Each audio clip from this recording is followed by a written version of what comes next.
दोस्तों नमस्कार। आप देख सकते हैं प्री बोर्ड परीक्षा कक्षा 10वीं का हिंदी विशिष्ट का पेपर आ चुका है। और ये जो पेपर है दोस्तों, इस पेपर का पूरा उत्तर मैं आपको इस वीडियो में बता दूंगा। तो अच्छे से आप याद रखें मेरे प्यारे दोस्तों, आपके लिए प्री बोर्ड परीक्षा कक्षा 10वीं का पूरा पेपर आ चुका है।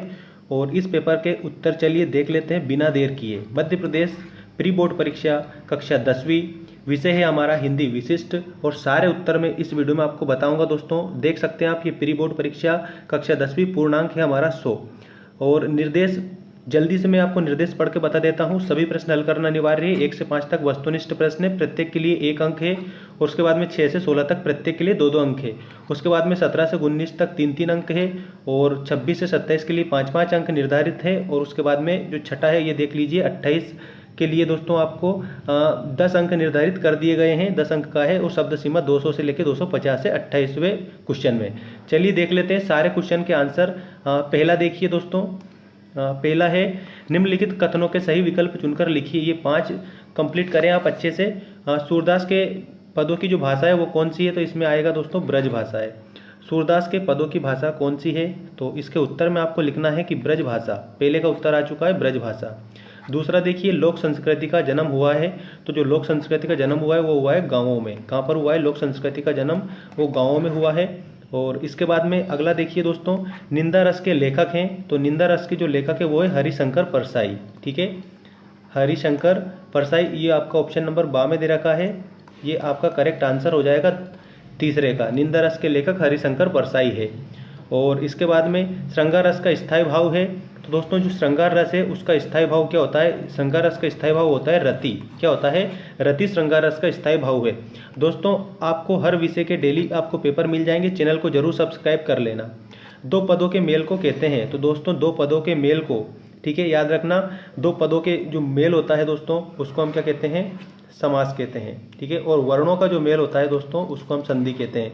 2 वर्णों के मेल को संधि कहते हैं और 2 पदों के योग को हम समास कहते हैं। अब इसके बाद में हम देख लेते हैं रिक्त स्थानों की पूर्ति कीजिए। रिक्त स्थान के सारे उत्तर मैं आपको बताऊंगा, मतलब कि पूरा पेपर आपको हल करके बताने वाला हूं। चलिए देखते हैं रिक्त स्थानों की पूर्ति में। पहला, स्वतंत्रता संग्राम के सेनानी पंजाब केसरी खालिस्तान है। तो दोस्तों उसमें आप अच्छे से याद रखेंगे लाला लाजपत राय। ये मैं यहाँ पर लिख रहा हूँ। पहले खालिस्तान में आप लिखेंगे लाला लाजपत राय। पहले खालिस्तान में आपको ये लिखना है लाला लाजपत राय। दूसरे में देखिए, पथ की पहचान कविता के रचयिता हैं। पथ की पहचान कविता के जो रचयिता हैं मेरे प्यारे दोस्तों, उसमें आएगा हरिशंकर परसाई। हरिशंकर परसाई। ठीक है, हरिशंकर परसाई पथ की पहचान कविता के रचयिता हैं। और अगला देखिए, सुश्रुत के चिकित्सा ग्रंथ का नाम बताइए। तो जो सुश्रुत का जो चिकित्सा ग्रंथ है ना दोस्तों, वो है सुश्रुत संहिता। ये यहाँ पर मैं लिख रहा हूँ, सुश्रुत संहिता। ठीक है, सुश्रुत संहिता करेक्ट आंसर है दोस्तों, याद रखेंगे।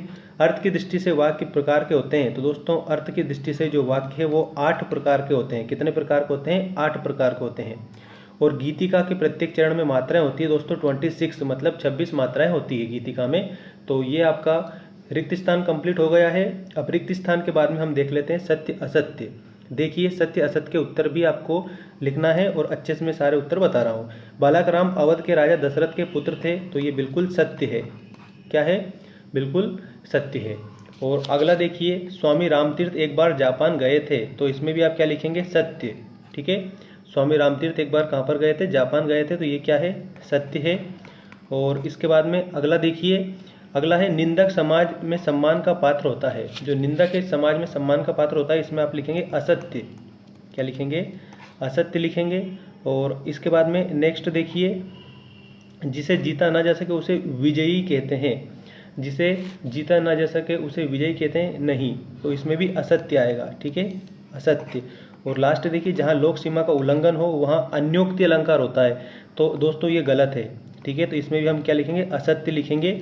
अब मैं आपको सत्य सत्य एक बार और अच्छे से समझा देता हूँ। पहला सत्य है, दूसरा सत्य है।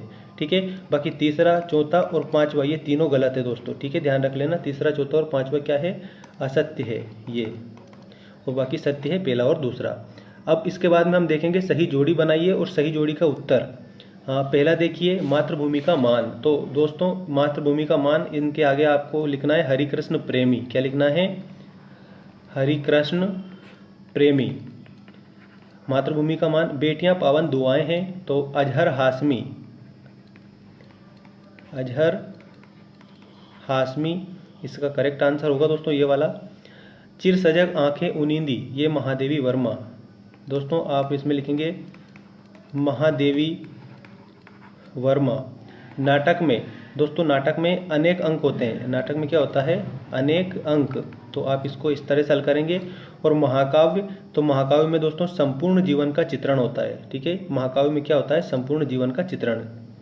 मातृभूमि का मान, तो इसमें हरिकृष्ण प्रेमी आप लिखेंगे। ठीक है, और बेटियां पावन दुआएं हैं ये अजहर हाशमी लिखेंगे। चिर सजग आंखें उनींदी इसमें महादेवी वर्मा लिखेंगे। नाटक में अनेक अंक होते हैं और महाकाव्य में संपूर्ण जीवन का चित्रण होता है। तो ये आपकी जोड़ी कंप्लीट हो गई है दोस्तों। चैनल को जरूर सब्सक्राइब करें, हर विषय के आपको इसी प्रकार से अपडेट डेली मिलने वाली है। अब देखिए, एक शब्द या एक वाक्य में उत्तर दीजिए। इसके उत्तर देख लेते हैं। कोयल के उसके किस गुण के कारण पसंद किया जाता है? तो ये उत्तर लिखो। इसमें आप लिखेंगे मीठी वाणी। क्या लिखेंगे? पहले में लिखेंगे मीठी वाणी। कोयल को उसकी मीठी वाणी के कारण पसंद किया जाता है। छंद के प्रकार होते हैं, तो छंद के दो प्रकार होते हैं। दो प्रकार कौन कौन से हैं? एक तो है वर्णिक छंद, वर्णिक छंद है पहला, और दूसरा प्रकार है दोस्तों मात्रिक छंद। ठीक है, मात्रिक छंद। और अब अगला देखिए, भगिनी निवेदिता का नाम क्या था? तो इसमें आप अच्छे से लिखेंगे दोस्तों मार्गरेट। ठीक है, मार्गरेट एलिजाबेथ लिखेंगे। भगिनी निवेदिता का जो नाम था वो था दोस्तों मार्गरेट। इस प्रकार से लिख देना आप मार्गरेट। ठीक है, ये भगिनी निवेदिता का मूल नाम था। इसके बाद में जगन्नाथ का संधि विच्छेद कर संधि का नाम लिखी थी। जगन्नाथ इस प्रकार से लिखेंगे जगत धन नाथ। और संधि कौन सी है? तो संधि है व्यंजन संधि। कौन सी संधि है? व्यंजन संधि है।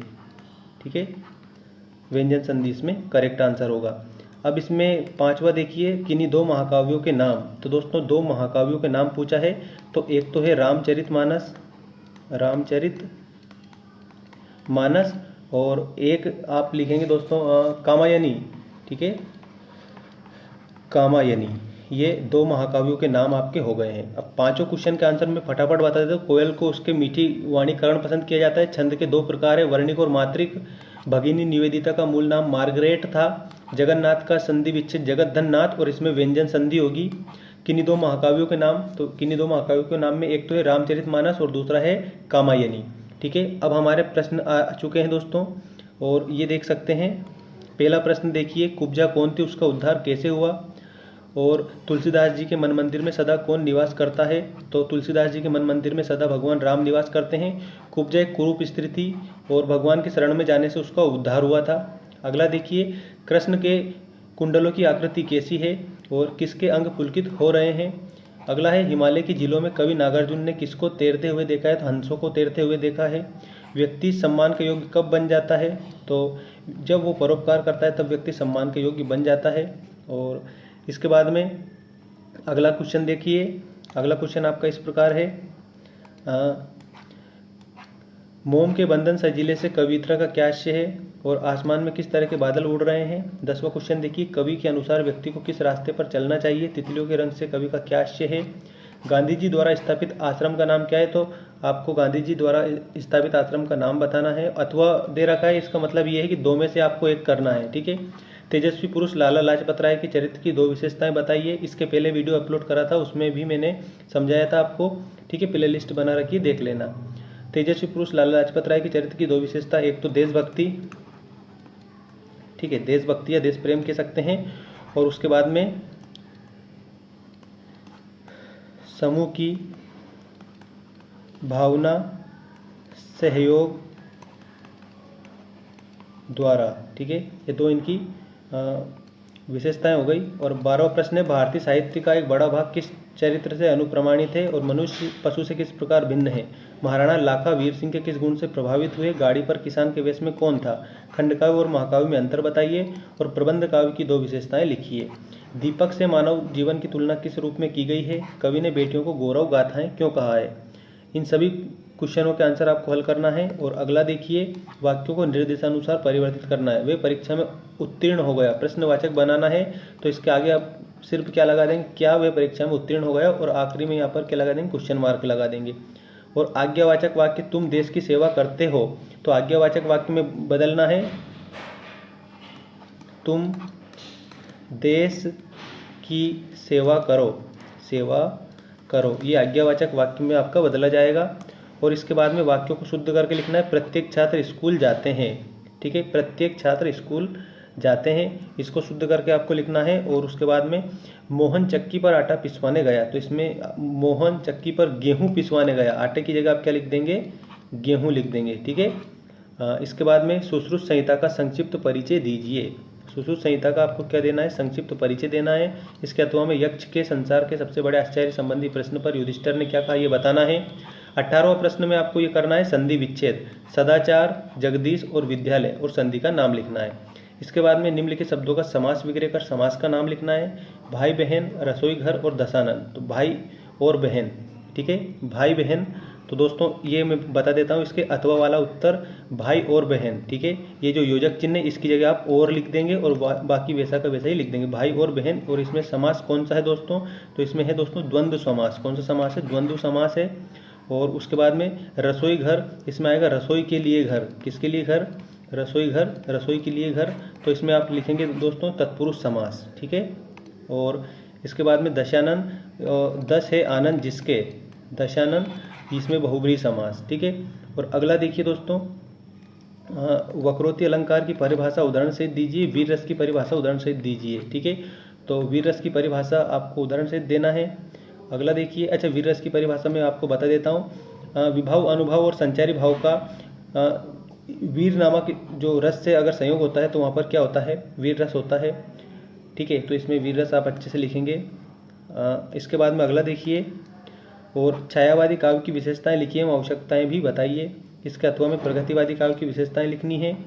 21वां क्वेश्चन, जीवनी आत्मकथा में अंतर लिखना है कोई 4। और इसके बाद में रेखा चित्र किसे कहते हैं, हिंदी के रेखा चित्र के नाम और उनके रचनाकार का नाम लिखना है। और इसके बाद में अगला 22वां क्वेश्चन देखिए, टोटल 28 क्वेश्चन है दोस्तों आपके इस पेपर में। तुलसीदास अथवा महादेवी वर्मा की काव्यगत विशेषताएं लिखिए। 2 रचनाएं, भावपक्ष, कलापक्ष, साहित्य में स्थान। और वासुदेव शरण अग्रवाल अथवा रामवृक्ष बेनीपुरी का साहित्यिक परिचय लिखना है। बिंदु का आधार पर 2 रचनाएं, भाषा शैली, साहित्य में स्थान, ये बिंदु आपको दे दी गए हैं। 4 नंबर का आपका प्रश्न है, ये 4 का ये है, 4 नंबर का ये है और 4 नंबर का ही ये है, ठीक है। तो आप इनको अच्छे से हल करेंगे। 24वां क्वेश्चन देख लीजिए। इस 24वें क्वेश्चन में आपको क्या करना है, निम्नलिखित में से किसी एक पद्यांश की व्याख्या करना है। 2 दिए हैं, एक तो ये दिया है और एक ये दिया है। दोनों में से एक का क्या लिखना है, एक का आंसर लिखना है, दोनों में से एक का। देखिए, बेर फूटी सो भयो सब भारत को नाश, तबो न छाड़त यही सब बंदे मोह के फांस। इसका आपको संदर्भ और प्रसंग सहित व्याख्या करनी है। भर रही कोकिला तान इधर, इसका भी करना है संदर्भ और प्रसंग सहित व्याख्या। और इसके बाद में 25वां क्वेश्चन देखिए। 25वां क्वेश्चन, इसमें आपको क्या करना है, समझ लें आप अच्छे से। निम्नलिखित में से किसी एक गद्यांश की संदर्भ प्रसंग से व्याख्या करना है। या तो आप इसकी व्याख्या कर देना या इसकी कर देना, मैं पढ़ के बता रहा हूँ। हमारे देश को 2 बातों की सबसे पहले और सबसे ज़्यादा जरूरत है, एक शक्तिबोध और दूसरा सौंदर्यबोध। अब ये देखिए, मानव शरीर में पेट का स्थान नीचे, हृदय का ऊपर और मस्तिष्क का सबसे ऊपर। पशु की तरह उसका पेट और मानस समानांतर रेखा में नहीं है। जिस दिन वे सीधे तनकर खड़ा हुआ, मानस ने उसके पेट पर विजय की घोषणा की। तो इन दोनों में से आपको एक की व्याख्या करना है। 4 नंबर का ये प्रश्न है। इसके बाद में 26वां क्वेश्चन देख लीजिए। 26वां क्वेश्चन आपका इस प्रकार है, ये इस गद्यांश को पढ़कर नीचे लिखे प्रश्नों को उत्तर दीजिए। तो चलिए मैं बता देता हूँ इसको आपको पूरा। आप हमेशा अच्छी ज़िंदगी जीते आ रहे हैं, आप हमेशा बढ़िया कपड़े, बढ़िया जूते, बढ़िया घड़ी, बढ़िया मोबाइल जैसे दिखाओ पर बहुत खर्च करते हैं, मगर अपने शरीर पर कितना खर्च करते हैं इसका मूल्यांकन जरूरी है। तो गद्यांश है दोस्तों, शरीर का मोल, ठीक है। ये गद्यांश आप इसमें शीर्षक लिख सकते हैं, शरीर का मोल या फिर मूल्य, ठीक है। और इसके बाद में अनमोल क्या है, तो ये शरीर अनमोल है, तो इसमें आप ये लिखेंगे शरीर। शुद्ध एवं असली शब्दों के विलोम शब्द, शुद्ध का आ जाएगा अशुद्ध, ठीक है। शुद्ध का क्या हो जाएगा अशुद्ध, और असली का हो जाएगा नकली, ठीक है। असली का क्या हो जाएगा नकली। तो ये आपके इसके उत्तर भी हो गए हैं, मतलब कि 5 नंबर के उत्तर मैंने आपको बता दिए। गद्यांश को उचित शीर्षक क्या लिखेंगे आप, गद्यांश का जो उचित शीर्षक है जो भी मैंने आपको बता दिया है। अनमोल क्या है, शरीर अनमोल है, शुद्ध का अशुद्ध लिख देना और असली का नकली लिख देना।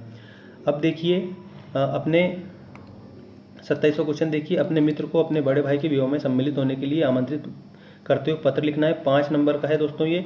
और अपने प्राचार्य को शुल्क मुक्ति हेतु आवेदन पत्र लिखिए। ये पत्र लेखन की जो प्ले लिस्ट बना रखी है मैंने, उसमें आपको दोनों मिल जाएंगे, दोनों का आंसर आप देख लेना 5 नंबर का, ठीक है। 28 का क्वेश्चन देखिए, निम्नलिखित में से किसी एक विषय पर सारगर्भित निबंध लिखना है। बालिका शिक्षा का महत्व, कोरोना एक महामारी, ऑनलाइन शिक्षण आज की आवश्यकता, विज्ञान के चमत्कार। विज्ञान के चमत्कार निबंध, विद्यार्थी जीवन वाला निबंध, इस निबंध मैंने आपको लिखवा दिए हैं और इसमें प्लेलिस्ट बना रखी है निबंध लेखन की, वो जाकर देख सकते हैं आप। निम्नलिखित में से किसी एक विषय पर रूपरेखा लिखना है। जल संरक्षण, कंप्यूटर शिक्षा, पुस्तकालय का महत्व और वन संरक्षण। इन चारों की रूपरेखा वाला वीडियो भी मैंने बता दिया है, जिसमें लिखा हुआ है निबंधों की रूपरेखा। तो आप अच्छे से हल करिए, ये आपका पूरा पेपर कंप्लीट होता है मध्य प्रदेश प्री बोर्ड परीक्षा कक्षा 10वीं। ठीक है दोस्तों, अगले वीडियो में आपको अगला जो पेपर है वो मैं आपको बता दूंगा।